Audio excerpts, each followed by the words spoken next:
Hi everyone, my name is Dean Contos, and I had the opportunity to design weapon audio for many of the guns in the Outer Worlds too. That includes not just the gunfire itself, but also the Foley elements like the reloads and the mechanical movements. So before I dive in, I just want to make a quick disclaimer. I'm not here to say this is the correct and only way to design weapon sounds, and much of my process came from experimenting, trusting my ear, pulling inspiration from other FPS games, and honestly, just learning through mistakes, some of which turned out to be quite useful. Maybe some of you can relate to that. With that being said, I'm excited to walk you through some of my final results today, both in my DAW session and in gameplay footage featuring a few of my favorite weapons that I worked on. So, how do I begin? Generally, when I start designing a new weapon, my first step is always some quick research. I want to understand how the gun works, things like its rate of fire, the type of action it uses, what materials it's made up of. Is it mostly metal? Does it have wooden parts? Is it short and compact or a larger and heavier weapon? All these details influence the tone I'll be aiming for, as well as following the guidelines of the project or game you are on. In a game like The Outer Worlds 2, the weapons share both realistic and some sci-fi characteristics, which can open up more creative freedom since I can invent layers that don't have to stick strictly to real world rules. So the gun that's in my DAW that I'll be showing you today is called the SR Damage. It's a sniper rifle that doesn't shoot bullets but compressed plasma liquid. Here's a quick preview.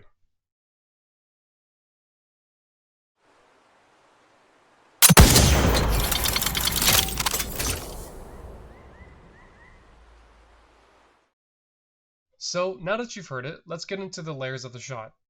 My weapon audio workflow usually consists of having four foundational layers: a core, mech, kick, and tail layer. First is the core layer. This is the main body of the weapon sound. It'll combine the sharp transient and the tonal elements of the shot. I also have sub layers, they're color coded, for this core. Not every gun has a sub layers for every core, but this particular one does. So I'm going to isolate every sub layer and then I'll play them all together for you at the end.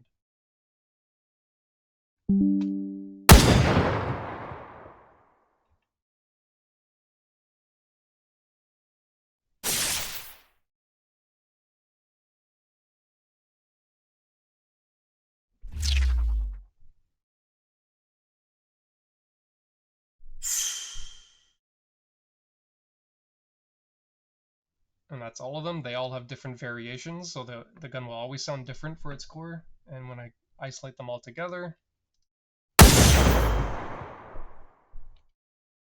here's another variation.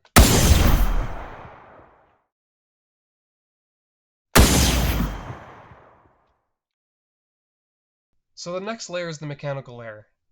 This represents the moving parts of a gun and is what really sells the weapon as alive. It can communicate how rugged or powerful the gun feels, and it makes shooting more satisfying. You can also build additional mechanical cues for gameplay feedback, like an audible change for when the magazine is running low, or a distinct last shot sweetener for when the weapon is empty. A simple amplitude ramp as the mag count drops can really enhance the player's awareness.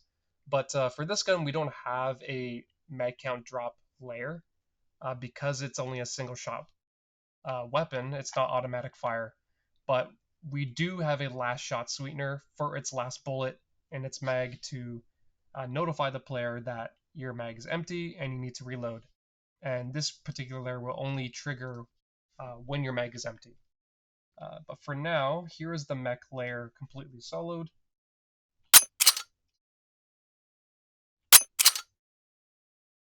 Doesn't sound too interesting on its own, but when you combine it with everything else, it sounds a bit more fulfilling. And if you mute it, it doesn't sound as satisfying with it,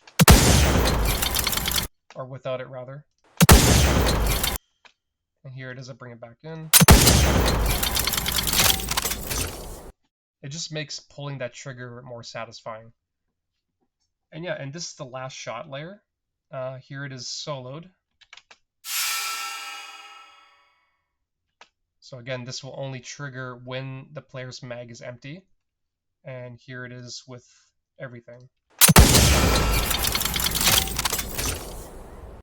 Without, and with it.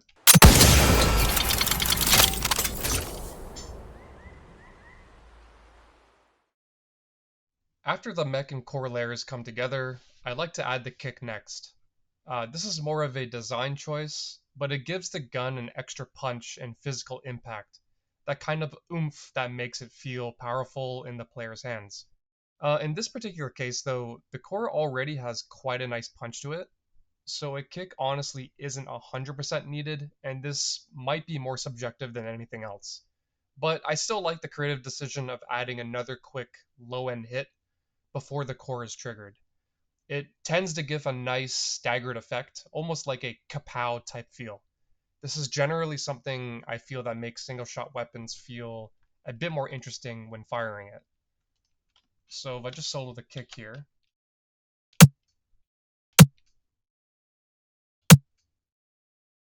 pretty basic, but as you can see in terms of timing, the mech comes first, kick second, and then shot, meaning core. They're all separated by a few milliseconds and it gives a different effect. So I'm going to solo both the kick and core only.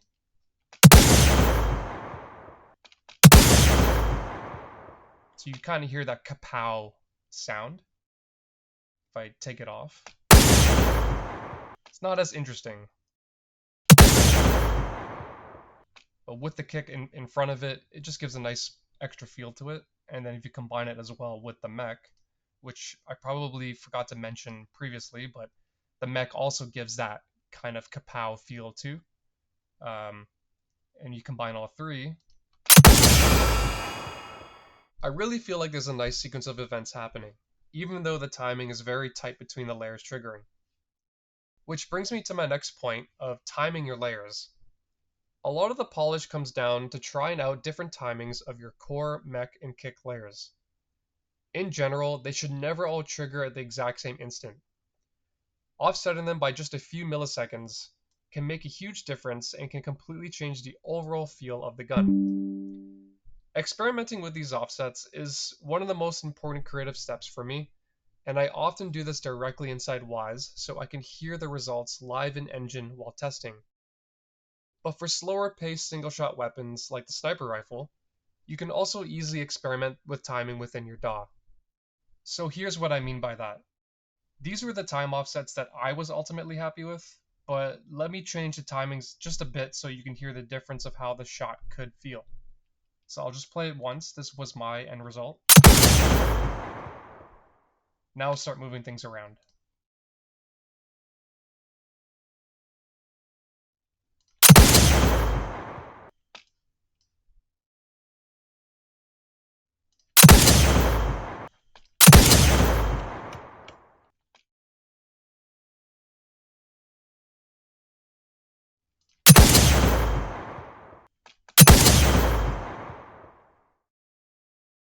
Put it back to what I had it.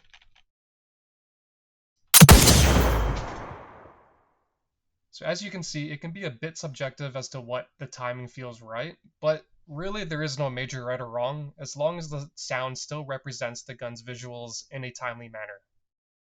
The last main layer is the tail.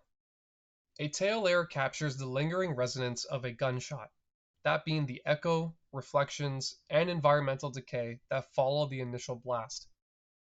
It gives the weapon a sense of space and realism, making a shot feel like it exists in a real environment rather than just being a dry, isolated sound. The tails for my guns were actually all made in an entirely different session, something that we won't have time to go over today. But basically, we have a shared tail system between different weapon types in the Outer Worlds 2. And I imported the sniper class tail into this session as a reference for playback and to make sure it just mixes well with everything else. So I'll just simply play the tails on their own.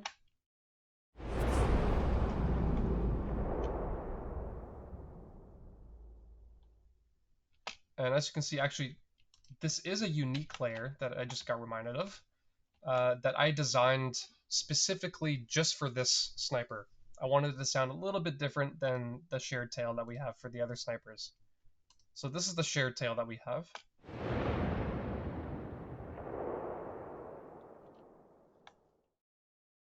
And here's the unique layer.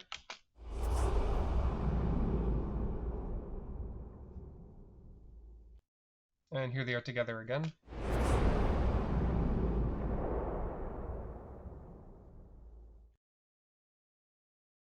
Here is the gun without the tail.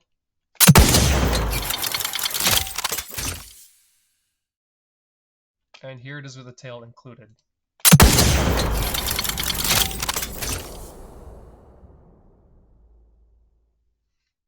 One big feature in the Outer Worlds 2 are its gun mods. These mods can vary from adding charge-up blasts to turning your gun into a bio, frost, or energy weapon, changing your projectiles into explosions, and a lot more. So basically for this gun, this is a sniper rifle, and it doesn't shoot bullets. If you remember earlier I said it shoots liquid. It shoots plasma liquid, and it's one of our scientific weapons in the game, and when you apply different mods to it, we have the option of applying a bio, ice, and energy mod. So typically when you apply these mods for this type of gun, I kind of like to add the unique sounds to its core, because that's where a lot of the tonal properties live in a gunshot. So yeah, so this is it without the bio mod applied. And if you could pretend just unmuting it is how the gun would sound with the biomod applied to it.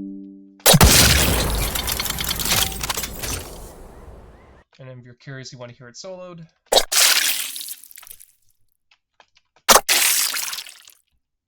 Some different variations.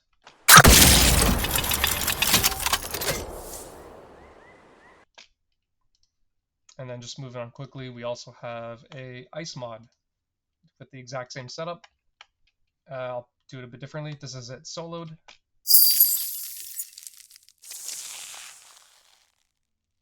A lot of fun high-end resonant pitched up sounds there, just to make it sound nice and crispy and have that ice effect.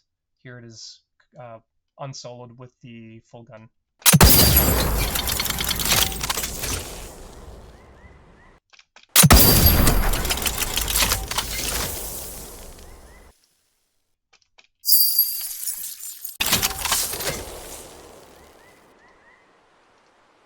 And lastly, we just have a energy mod as well, and I'll quickly play this for you too.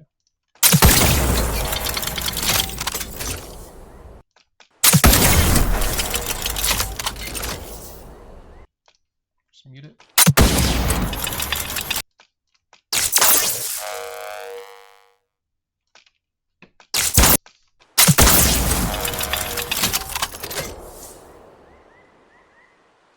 And yeah, that's your energy mod. The last thing I wanted to quickly show you are the reloads and Foley for this weapon. This gun had a lot of interesting moving parts, so a lot of metallic and mech layers with various processing was used to achieve the final sound you're hearing. Because we're low on time, I'm quickly just going to jump around in the session and we'll solo a few layers here and there.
So different variations here.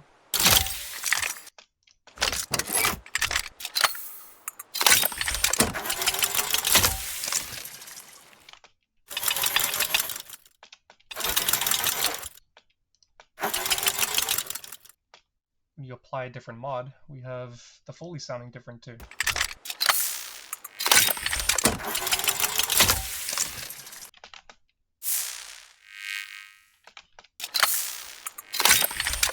Apply the bio mod.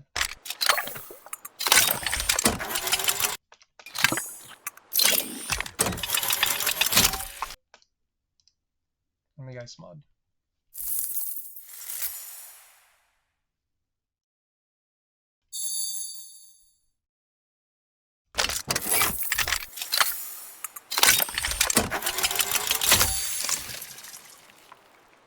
Lastly, this version of the gun is called the Planet Killer. It's the same weapon, but it's reskinned with its own unique attributes. It also has a charge-up shot that I designed new layers for. So here it is.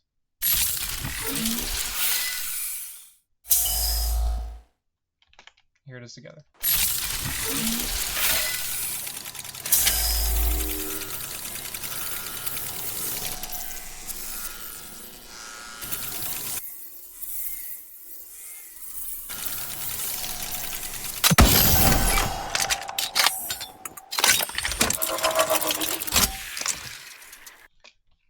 And its shots also have unique layers as well. Here they are here.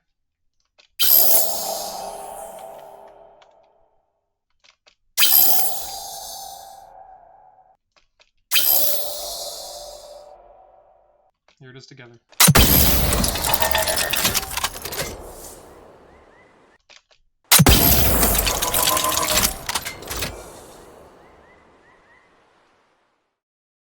Now that you've heard my layers in my DAW in a linear fashion, here is how the gun functions within Wwise in a more modular way.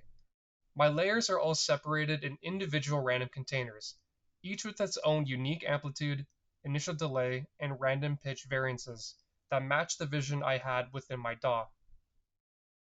All of these random containers are organized under a parent blend container, which is then assigned to an event in Wwise. That event is triggered by Unreal's firing event whenever the player shoots their weapon. Now I'm going to go through each individual layer as you heard it in my DAW.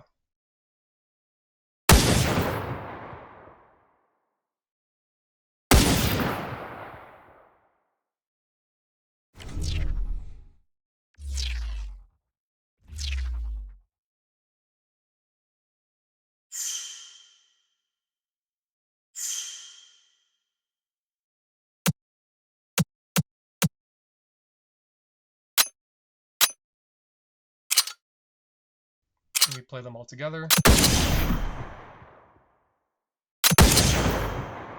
Here's the same thing for the biomod that I showed you earlier.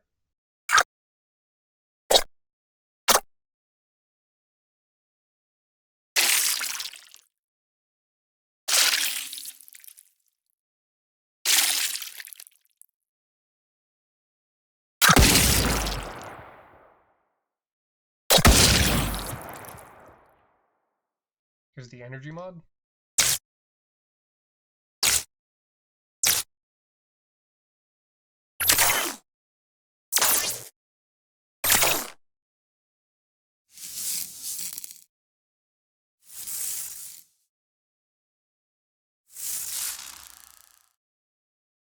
Here it is together.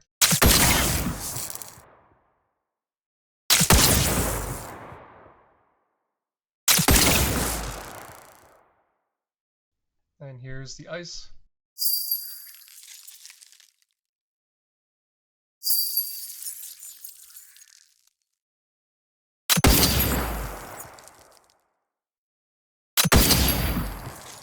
And the Planet Killer.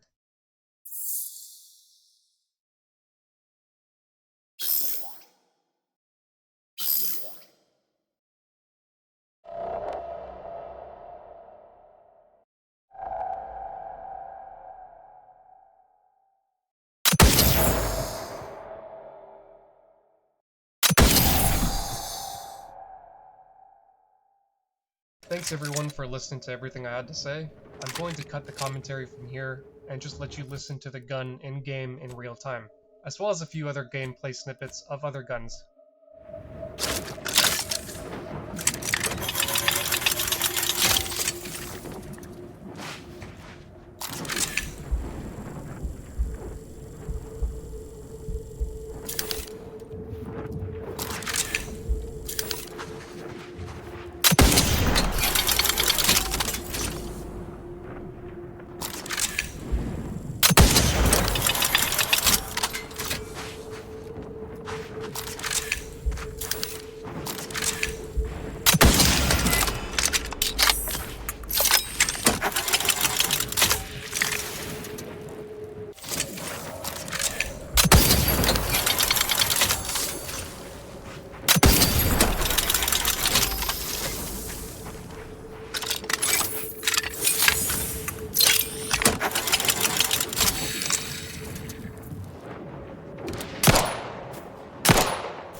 All right.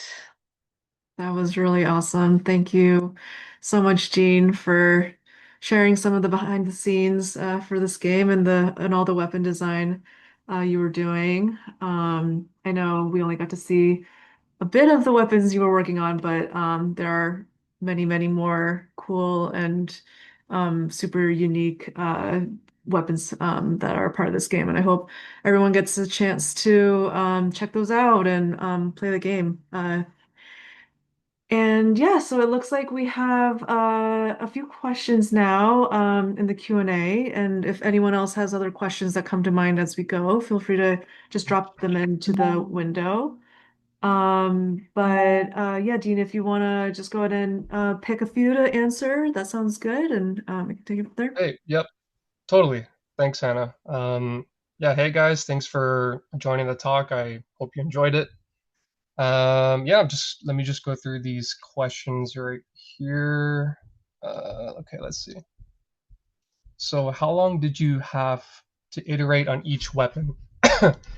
I would say it varies. It really depends on the weapon's complexity. Some guns had 5 or 6 mods, while others only had like 1 or 2. So, on average, I would say for a less complex weapon, it could take me between 2 to 4 days, and for a much more complex weapon, it could take me between a week, let's say 5 to 7 work days to get that initial design done and the polish, and then testing it in game and getting feedback from the team and all that stuff. So um, cool. Let me see what else. We're just going down the list. do you monitor loudness while designing, or do you do it by ear and mix in Wwise? Um, Everything is pretty much, at least for me, the way I approached it was everything's pretty much by ear during the creative process in my DAW, and then in Wwise we would do a final left pass on the weapon and context on a level. So we actually have a guide that we tried to follow, and it's funny. I had a feeling someone would ask this question, so I actually got a little note here that for the handguns, the LUFS measurement momentary max for handguns, we try to keep it at minus 17 LUFS. SMG was around minus 17 LUFS. Rifles were minus 15. Shotguns were minus 12. Snipers were minus 11. And then other larger weapons and rocket launchers and stuff like that would be minus 10. And that's just a general guideline. It wouldn't hit that mark perfectly per se for every single gun. It's at the end of the day, we trust our ears and what feels good for that gun. So, so yeah. Just moving down here. What is the blend container doing at the top of each weapon? Is there a parameter that does something to the mix? No, nothing too special with that. It was mainly just a preference to have all the layers under one blend container, as opposed to having each layer thrown into like a Wwise event. It just kept things a bit neater within the Wwise event by having the blend container placed in it, like along with other sounds that needed to be triggered, like its tails or other unique mod sounds and stuff like that.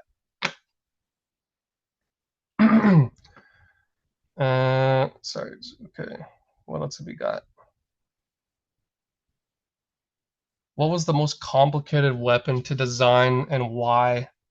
Off the top of my head, I don't think I showed it in this particular. It wasn't shown in this video that you just watched, but there was a minigun weapon in the game that you can. It's out. The game's out now, so you can go check it out when you want. But there was a lot of moving parts on the minigun um, that needed a lot of love and attention. Even when the gun was idle, it would move, and depending on how long you hold down your trigger, it would speed up and slow down. So I had to work with a programmer to get a lot of hooks for me, so I can get a lot of different RTPC values to really affect like the pitch and the amplitude of the different moving parts to really just make it sound immersive and cool. So yeah, it's called the minigun. If you get a chance, you can check that out. Cool. I'll see one last question. How much Foley versus library is being used? Honestly, it is 95% library if you're counting also like my personal library that I've just um, created over the years and just saved up over the years. Not a lot of time to just go out and record what you want. This game had about 30 plus different weapons, each of them having their own mods. So it was pretty much go go go go go. Whatever libraries we had available was the quickest option for me. Um, but um, but yeah, if you want to know what kind of libraries I was using, one that was like a really good one is by the Recordist. A lot of shots and amazing weapon foley and reloads from the Recordist. So, and yeah, um, Awesome. last one there. Cool. Well, thank you so much, Jean, for answering some of these questions, and thanks everyone again for joining. Before we wrap up the webinar, we just want to express our quick thanks to everyone over at Obsidian for having us as a part of this incredible project. And we're just super excited for everyone to be able to finally hear it now that the game is out today. And especially want to thank Mark Carlton, the audio lead over at Obsidian, who we've, worked very closely with over the past year and a half. In addition to Dean, we had two other sound designers working on everything from weapons to ambiances to Foley and cinematics and other audio systems for the game. So, and then of course, at the end of towards the end of the project, we also had the fun challenge of mastering over 45,000 lines of dialogue for this game. As it's well known as like a very narrative style. So. We had another team of about 10 dialogue editors that joined on for that. So it's just been a very amazing experience overall, and we're super happy that everyone gets to share to try to play it now. If anyone has other questions that come to mind after the talk, feel free to reach out to us on the Hoover website or through our website, or you can email us at cci@cleancuts.com. And yeah, I hope everyone enjoys the rest of the last few hours of Game Sound Con, and let us know if you guys have any other follow-ups. Thanks so much.